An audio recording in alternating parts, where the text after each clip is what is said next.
Video के description पर दिए गए लिंक को क्लिक करके आप सीधे इस पेज पर आ सकते हैं। यहाँ पर आने के बाद आपको राइट साइड में 3 नीले बॉक्स दिख रहे होंगे। तो आपको यहाँ पर सबसे पहले बॉक्स रजिस्टर ऑन ई-श्रम पर क्लिक करना है। इसके बाद आपके सामने सेल्फ रजिस्ट्रेशन पेज ओपन हो जाएगा।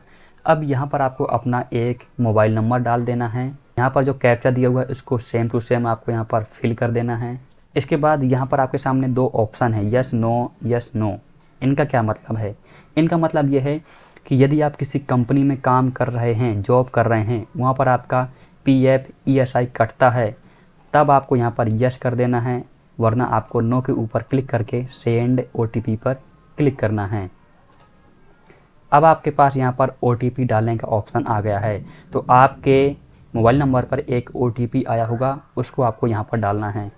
ओटीपी डालने के बाद आपको सबमिट पर क्लिक करना है। अब आपके सामने यहाँ पर आधार नंबर डालने का ऑप्शन आ चुका है, लेकिन यहाँ पर आपको ध्यान देना है कि यदि आपके आधार नंबर में मोबाइल नंबर लिंक है तभी आपको ये रजिस्ट्रेशन करना है। यदि आपके आधार नंबर में मोबाइल नंबर लिंक नहीं है तब आपको ये रजिस्ट्रेशन नहीं करना है। पहले आपको जाना है आधार सेंटर में, वहाँ पर आपको अपने आधार नंबर में मोबाइल नंबर को लिंक करना है, क्योंकि बिना आधार नंबर के आपका ई-श्रम कार्ड नहीं बनेगा। आप चाहें तो यहाँ पर जो ये view consent from English and Hindi दिया हुआ है, इसको आप क्लिक करके यहाँ से पढ़ सकते हैं। जिनके आधार कार्ड में मोबाइल नंबर लिंक है वो लोग यहाँ पर अपना आधार नंबर डालें। इसके बाद यहाँ पर नीचे 3 ऑप्शन हैं, फिंगरप्रिंट के माध्यम से, IRIS के माध्यम से, OTP के माध्यम से। तो हम यहाँ पर OTP के माध्यम से करेंगे। एक और चीज़ ध्यान देने वाली बात यह है कि यदि किसी का मोबाइल नंबर लिंक नहीं है आधार कार्ड में, तो वो किसी CSC सेंटर में जाकर के अपना ई-श्रम कार्ड बनवा सकते हैं फिंगरप्रिंट के माध्यम से। ओके, तो यहाँ पर जो कैप्चा दिया गया है इसको यहाँ पर आपको सेम टू सेम भरना है। इसके बाद यहाँ पर जो टर्म्स हैं, आई एग्री, इस पर क्लिक करना है। इसके बाद आपको सबमिट के ऑप्शन पर क्लिक कर देना है। अब आपके सामने यहाँ पर रजिस्ट्रेशन फॉर्म आ चुका है। तो यहाँ पर जो आप डिटेल भरोगे उसको ज़रा ध्यान से भरना। जैसे जैसे मैं भरता जाऊँगा वैसे वैसे आपको यहाँ पर सीखते जाना है। फिर जब आप अपना रजिस्ट्रेशन करोगे तो वहाँ पर ध्यान से भरना। तो चलिए हम यहाँ पर सबसे पहले स्टेट चूज़ कर लेते हैं, मध्य प्रदेश। आपका जो डिस्ट्रिक्ट है वहाँ पर इसको सिलेक्ट कर लेना है। इतना होने के बाद यदि आपके पास संबल आईडी है तो उसको आपको यहाँ पर एंटर कर देना है, नहीं है तो ये मैंडेटरी नहीं है। इसके बाद करंट एड्रेस, अभी आप जहाँ रह रहे हैं वहाँ का एड्रेस आपको डालना है। अर्बन यानी शहर, रूरल यानी गांव। एड्रेस डालने के बाद यहाँ पर एक ऑप्शन है स्टेइंग एट करेंट लोकेशन। आप इस एड्रेस पर कितने सालों से रह रहे हैं तो आपको यहाँ पर बताना पड़ेगा। फिर नीचे है परमानेंट एड्रेस, कि आपका परमानेंट एड्रेस क्या है। यदि आपका current address and permanent address भी सेम है तो उसको आपको यहाँ पर डाल देना है। यदि आपका परमानेंट एड्रेस कुछ और है, करंट एड्रेस और है, तो आपको यहाँ पर परमानेंट एड्रेस भी डालना है। चलिए यहाँ पर मैं परमानेंट एड्रेस भी डाल देता हूँ और सेव एंड कंटिन्यू पर क्लिक कर देना है। अब आपके सामने एजुकेशन क्वालिफ़िकेशन पेज ओपन हो चुका है। अब आपको यहाँ पर बताना है कि आप कितना पढ़े लिखे हैं। तो आप जैसे प्राइमरी हैं, middle, secondary, high secondary, diploma, graduate, post graduate, आप जो भी हैं उसको आपको यहाँ पर सेलेक्ट कर लेना है। आप चाहें तो यहाँ पर अपना एक सर्टिफिकेट भी अपलोड कर सकते हैं, वैसे कोई मैंडेटरी नहीं है। इसके बाद आपको यहाँ पर दिया है मंथली इनकम स्लैब, आप मंथ में कितना कमा लेते हैं, 10,000 से 15,000 के बीच में आप जितना भी कमाते हैं वो आप यहाँ पर डाल दीजिए। आप चाहें तो यहाँ पर इनकम सर्टिफिकेट भी अपलोड कर सकते हैं, वैसे कोई रिक्वायर्ड नहीं है। इतना करने के बाद आपको सेव एंड कंटिन्यू पर क्लिक करना है। अब आपके सामने यहाँ पर ऑक्यूपेशन एंड स्किल्स का पेज आ चुका है। आपको ये बताना पड़ेगा कि आपके अंदर कौन कौन सी स्किल्स हैं, आपने पहले कहाँ काम किया हुआ है।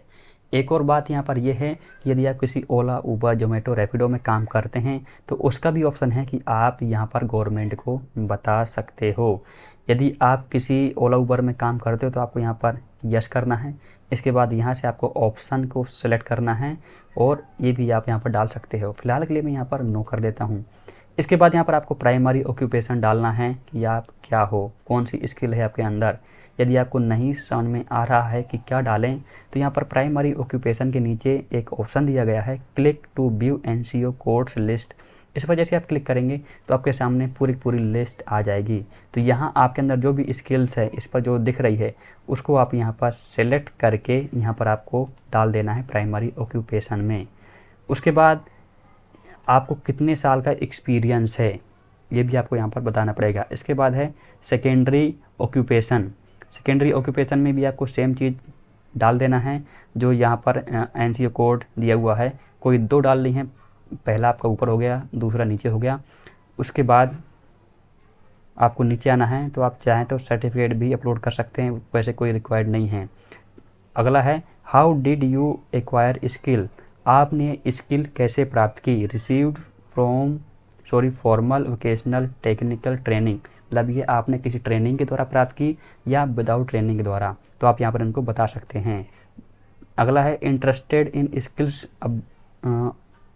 अपग्रेड, मतलब कि यदि आप इंटरेस्टेड हैं अपनी स्किल को अपडेट करने में तो to receive formal vocational training, तो गवर्नमेंट यहाँ पर आपको ट्रेनिंग प्रोवाइड कराएगी, तो इनको आप सेलेक्ट कर सकते हो। इतना करने के बाद आपको यहाँ पर सेव एंड कंटिन्यू पर क्लिक कर देना है। इसके बाद अब आपको यहाँ पर बैंक डिटेल फिल करनी है, क्योंकि जब भी कोई गवर्नमेंट आपके खाते में पैसे डालेगी तो उसके लिए बैंक अकाउंट तो लिंक ज़रूरी है। तो यहाँ पर आपको अपना बैंक अकाउंट नंबर डाल देना है। तो यहाँ पर लिखा हुआ आ रहा है bank seeding with Aadhaar no, तो इसका क्या रीज़न है पता नहीं। हो सकता है कि जो आपने अभी आधार नंबर दिया है उसमें आपका बैंक लिंक ना हो, तो कृपया करके एक बार आप अपने बैंक पर जाकर के कांटेक्ट ज़रूर कर लें। तो चलिए हम यहाँ पर अपना bank account number, account holder name, IFSC code and bank name, bank branch name, ये सारी डाल करके सेव एंड कंटिन्यू पर आपको क्लिक कर देना है। अब आपके सामने पूरा का पूरा रजिस्ट्रेशन फॉर्म आ चुका है। जितनी डिटेल आपने फिल की हैं सब कुछ यहाँ पर आ गया है। आप चाहें तो यहाँ पर जाकर के इसको प्रिंट कर सकते हैं, वरना आपको एक बार नीचे आना है और यहाँ पर आई अंडरटेक दैट, मतलब यहाँ पर जो टर्म्स एंड कंडीशन है इनको आपको एक्सेप्ट करना है। इसके बाद यहाँ पर 2 ऑप्शन दिए गए हैं, 3 ऑप्शन दिए गए हैं, लॉग आउट, एडिट, सबमिट। यदि यहाँ पर जो डिटेल है उसमें कुछ चेंजेस करना है तो आपको एडिट पर क्लिक कर सकते हैं या आप सबमिट पर क्लिक करके आगे जा सकते हैं। यहाँ पर एक ऑप्शन है are you looking for a job and willing to join National Career Service NCS। यदि आप जॉब ढूंढ रहे हैं तो यहाँ पर आप यस कर सकते हैं, वरना नो के ऊपर क्लिक करके आप सबमिट के ऑप्शन पर क्लिक कर सकते हैं। तो चलिए यहाँ पर हम यस कर देते हैं एंड के इसके बाद सबमिट। आप देख सकते हैं यहाँ पर ई-श्रम कार्ड जनरेट हो चुका है और आपके मोबाइल नंबर पर मैसेज भी आ चुका है। यहाँ पर मैं सिक्योरिटी पर्पस के लिए यहाँ पर हाइड कर दिया है, बट आपके सामने यहाँ पर डाउनलोड करने का ऑप्शन आ चुका होगा। तो ये था एक इम्पोर्टेंट वीडियो जिसमें मैंने आपको बताया कि कैसे आप घर बैठे अपना ई-श्रम कार्ड बना सकते हैं बिल्कुल फ्री में, बिना कहीं पैसे दिए, बिना कहीं जाए CSC सेंटर में या ऑनलाइन स्टोर पर जाए, तो आप घर पर ही सारी चीज़ें कर सकते हो। ध्यान देने वाली बात यह है कि आपके आधार नंबर में सिर्फ मोबाइल नंबर लिंक होना चाहिए। That's it. आई होप कि आपको वीडियो पसंद आई हो। यदि वीडियो पसंद आई हो तो लाइक करिए वीडियो को और कमेंट करके बताना वीडियो कैसी लगी। और ऐसी इंटरेस्टिंग वीडियो देखने के लिए आपको हमारे चैनल को सब्सक्राइब भी कर देना है और बेल आइकन को भी क्लिक कर देना, ताकि आने वाली इसी तरह की हर वीडियो की नोटिफिकेशन आपको मिलती रहें सबसे पहले। वीडियो देखने के लिए बहुत बहुत धन्यवाद।